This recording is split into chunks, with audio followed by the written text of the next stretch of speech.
ഉത്തരേന്ത്യ കടുക്കുമോ എന്ന ചോദ്യത്തിന് കടുക്ക് ഇല്ല എന്നുള്ളതാണ് എൻ്റെ അഭിപ്രായം. അതൊരു നിരാശയിൽ നിന്ന് വന്നിരിക്കുന്ന മറുപടിയാണ്.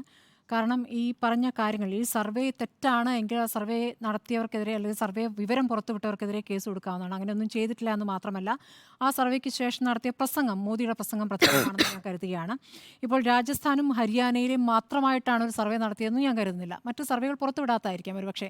2 സംസ്ഥാനങ്ങളിലെ വിവരങ്ങൾ മാത്രം പുറത്തുവിട്ടുകൊണ്ട് അവിടെ ഉള്ള വെല്ലുവിളികളെ എങ്ങനെ നേരിടാം അല്ലെങ്കിൽ നേരിടും എന്നുള്ള കാണിക്കുകയാണ് ചെയ്യുന്നത്. ഇപ്പോൾ ഹരിയാനയിൽ 5ഉം രാജസ്ഥാനിൽ 8ലും കടുത്ത മത്സരം എന്നുള്ളതാണല്ലോ ഈ സർവേയിൽ നിന്ന് വന്നിരിക്കുന്ന വിവരം. അതിൽ പ്രധാനമായിട്ടും പറയുന്ന ഒരു കാര്യം ജാട്ട് നേതാക്കളെ അവഗണിച്ചു എന്നുള്ളതാണ്. അതുപോലെ നേരത്തെ എം.വി. നികേഷ് കുമാർ ചൂണ്ടിക്കാണിച്ച പോലെ അഗ്നിപത് ഏറ്റവും അധികം ഈ സൈന്യത്തിലേക്ക് റിക്രൂട്ട്മെന്റ് നടക്കുന്ന 2 സംസ്ഥാനങ്ങളാണ് അല്ലേ? അഗ്നിവീർ. അപ്പോൾ അതുമായി ബന്ധപ്പെട്ടുള്ള എതിർപ്പ് അത് വലിയ രീതിയിൽ പ്രതിഫലിപ്പിക്കുമെന്ന് പറയുന്നു. അതോടൊപ്പം തന്നെ OBC വോട്ടുകളുടെ കാര്യത്തിലും സ്വന്തം നേതാക്കൾ അവഗണിക്കപ്പെടുന്നു. ഈ കോൺഗ്രസിൽ നിന്ന് വന്ന നേതാക്കൾക്ക് പ്രാമുഖ്യം കൊടുക്കുന്നു എന്നുള്ള വിഷയമൊക്കെ അവിടെ നിൽക്കുന്നു. അപ്പോൾ ഈ ആഭ്യന്തര മെക്കാനിസം വളരെ നന്നായി കൃത്യമായി വേഗത്തിൽ നടത്തുന്നു മോദി. അത് ഇപ്പോൾ നികേഷ് കുമാർ ചൂണ്ടിക്കാണിച്ചല്ലോ. അത് തന്നെയാണ് യഥാർത്ഥത്തിൽ BJPയെ സംബന്ധിച്ച് അവരുടെ പോസിറ്റീവായിട്ടുള്ളൊരു ഘടകമെന്ന് ഞാൻ കരുതുന്നു. ഈ ഒരു സർവേ വന്നതിന് ശേഷം തൊട്ടു പിന്നാലെ നടത്തിയ പ്രസംഗം തന്നെ പ്രധാനപ്പെട്ട ഘടകമാണ്. ഇപ്പോൾ ഭരണഘടനയുമായി ബന്ധപ്പെട്ട് പോലും ഭരണഘടന മാറ്റി എഴുതാൻ പറ്റില്ല എന്ന് പറഞ്ഞുകൊണ്ട് മോദി പ്രസംഗിക്കുന്നപ്പോഴാണ് ഈ സംവരണം ചർച്ചയാകുമ്പോൾ ആ പട്ടികജാതി വിഭാഗത്തിന് നൽകുന്ന ഉറപ്പാണ്. അപ്പോൾ ആ രൂപത്തിലുള്ള പ്രസംഗത്തിലേക്ക് മാറുന്നു. അപ്പോൾ ഓരോ കാര്യങ്ങളും കണ്ടുകൊണ്ട് അതിനെ അപ്പോൾ പരിഹരിച്ചു പോകാനുള്ള ഒരു ശേഷി BJPക്കുണ്ട്. അപ്പുറത്ത് അതില്ല എന്നുള്ള വിമർശനം നിൽക്കുന്നു. അപ്പുറത്ത് ഇന്ത്യ മുന്നണി എന്നൊരു വലിയ സഖ്യത്തിലേക്ക് വന്നെങ്കിലും അതിലെ നേതാക്കളെ എങ്ങനെയൊക്കെ നിർവീര്യമാക്കുന്നു. അത് കേസുകൾ വഴിയാവാം, ED വിട്ടാകാം, അറസ്റ്റ് ചെയ്താകാം, ഇതൊക്കെ നമ്മൾ കാണുന്നതാണ്. ഒരു വശത്ത് നടക്കുന്നു. അപ്പുറത്ത് ഏകസ്വരമില്ലാത്തൊരു വിഷയം നിൽക്കുന്നു, ഏകമുഖമില്ലാത്തൊരു വിഷയം നിൽക്കുന്നു. അതൊരു വലിയ പ്രതിസന്ധിയായി അവിടെ നിൽക്കുന്നു. അപ്പോഴും ഇത്രയാണ് ഈ ആഭ്യന്തര സർവേയുമായി ബന്ധപ്പെട്ട് എനിക്ക് പറയാനുള്ളത്. മറ്റേ സർവേ എന്ന് പറയുന്നത് ഒരു ആധികാരിക സർവേ ആയിട്ട് തന്നെയാണ് പൊതുവെ വിലയിരുത്തുന്നത്. CSDSഉം ലോക്നീതി സർവേയെ പൊതുവെ ആ രൂപത്തിൽ തന്നെയാണ് പൊതുവെ രാജ്യം വിലയിരുത്തുന്നത്. അപ്പോൾ ആ സർവേയുമായി ബന്ധപ്പെട്ട് പുറത്തു വന്ന വിവരങ്ങൾ ചെറിയ വ്യത്യാസമാണ് പല കാര്യങ്ങളും കാണിക്കുന്നതെന്നുള്ളതാണ്. ഈ മോദി ഗ്യാരണ്ടിയാണ് ഏറ്റവും പ്രധാനപ്പെട്ട ഘടകമെന്ന് നേരത്തെ എം.വി. നികേഷ് കുമാർ ചൂണ്ടിക്കാണിച്ചല്ലോ. പക്ഷേ മോദിയുടെ ഗ്യാരണ്ടിക്ക് 56% പറയുമ്പോൾ രാഹുലിന്റെ ഗ്യാരണ്ടിക്ക് 49% ഉണ്ട്.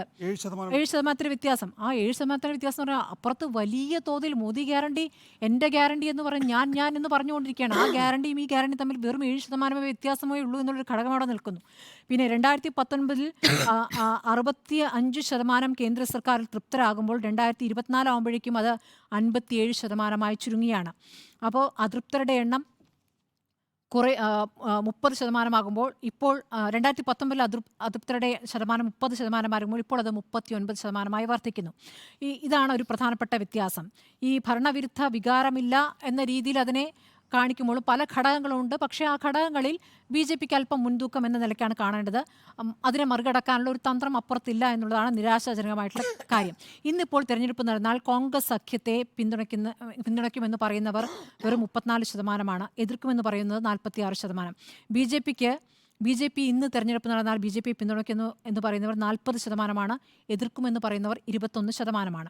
അപ്പോൾ ഈ നേരത്തെ പറഞ്ഞ സാമ്പിൾ സൈസൊക്കെ പറഞ്ഞല്ലോ. അപ്പോൾ 19 സംസ്ഥാനങ്ങളിൽ നിന്നായി 1019 പേരുടെ അഭിപ്രായങ്ങൾ മാത്രമേ എടുക്കുന്നുള്ളൂ എന്ന് പറയുമ്പോഴും അതിൽ 100 നിയമസഭാ മണ്ഡലങ്ങൾ ഉൾപ്പെടുന്നുണ്ട്, 100 പാർലമെൻറ്റ് മണ്ഡലങ്ങൾ ഉൾപ്പെടുന്നുണ്ട്.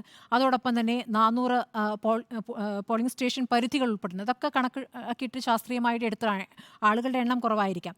ഈ 10 വർഷം കൊണ്ട് മോദി സർക്കാർ നല്ല പ്രവർത്തനം കാഴ്ചവെച്ചു എന്ന് അഭിപ്രായപ്പെടുന്നവർ 42%.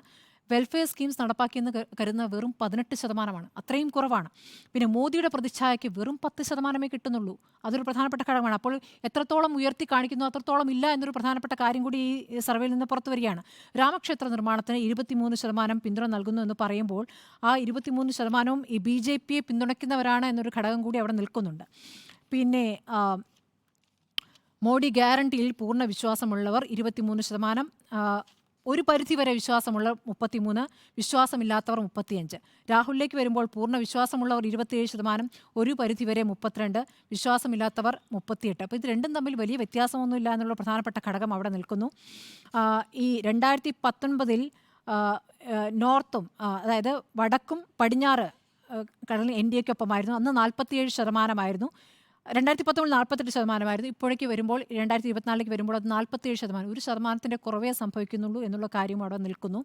കോൺഗ്രസിനും സഖ്യത്തിനും വളർച്ചയുണ്ട്. അത് 2%, കേവലം 2%. 2019 22% 24 വരുമ്പോൾ 24% മാറുന്നു എന്നുള്ളൊരു വ്യത്യാസം.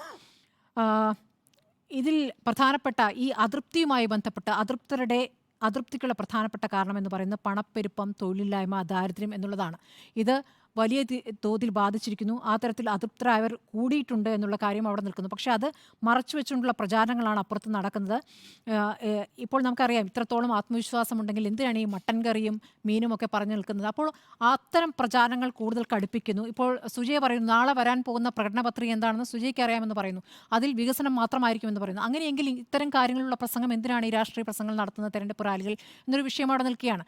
ഇത്രയും ആത്മവിശ്വാസം വികസനവുമായി ബന്ധപ്പെട്ട്, നല്ല ഭരണവുമായി ബന്ധപ്പെട്ട് ഒരുപാട് കാര്യങ്ങൾ ചൂണ്ടിക്കാണിക്കാനുണ്ടെങ്കിൽ ആ കാര്യങ്ങൾ പറയാതെ ഈ തരത്തിൽ വിഭജനത്തിൻ്റെ രാഷ്ട്രീയം ഉന്നയിക്കുന്നത് എന്തുകൊണ്ടായിരിക്കാം? അതൊരു ആത്മവിശ്വാസക്കുറവാണ്. ഈ തരത്തിൽ വർഗീയമായി ഭിന്നിപ്പിച്ചുകൊണ്ട് വോട്ട് കൂട്ടാനുള്ള ശ്രമം അപ്പുറത്ത് നടക്കുന്നു എന്നുള്ള കാര്യമാണ്. അപ്പോൾ ഉത്തരേന്ത്യ എന്നല്ല, പൊതുവെ കടുക്കാനുള്ള സാധ്യത കുറയുന്നത് അപ്പുറത്ത് ദുർബലമായിരിക്കുന്നു എന്നൊരിത്താണ് ഞാൻ നോ എന്ന് അഭിപ്രായപ്പെട്ടത്. അപ്പോൾ നമുക്ക് ചർച്ച